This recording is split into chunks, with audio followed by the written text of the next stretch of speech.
Hej,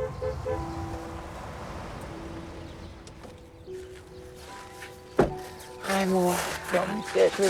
Ja, vi vidste ikke lige, hvad vi skulle. Nej, hvad skal man lige tage med til sådan en fest som den her?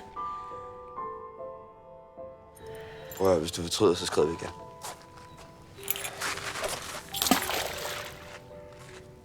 Hej, Dennis. Du får også et kram. Nå, for søren. Hvorfor har du taget ham med? Dennis er min kæreste. Nå, okay, det er sjovt, fordi var det ikke sidste uge, du ringede stortudet og sagde, han var moralsk og følelsesmæssigt som en 8-årig?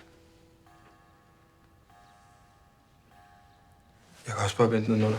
Ja, det kan du også bare. Tror du kunne i den her weekend, fordi om 2 dage det her nemlig overstået, tror du så, du kunne tilsidesætte din egen behov, så mor kunne få den weekend, hun gerne vil have? Smil. Sig ost. Ost. Jeg kunne ikke have tænkt mig et bedre sidste måltid. Skål, Løster.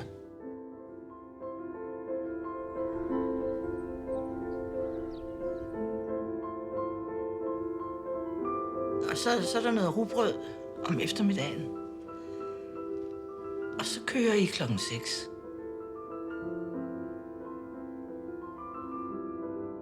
Far ved, hvad han gør. Mor ved, hvad hun vil. Det er det eneste, vi behøver at vide noget om. Jeg kan ikke lade hende gøre det.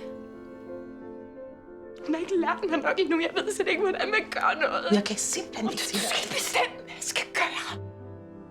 Vi har gjort, hvad vi kunne. Har vi? Jeg står helt og får lyst til lidt joint. Hvis der ikke er nogen af jer, der har noget mod det. Har du noget mere af det der hash? Du havde ret. I hvad? Jeg har bestemt mig. Hvad gør vi?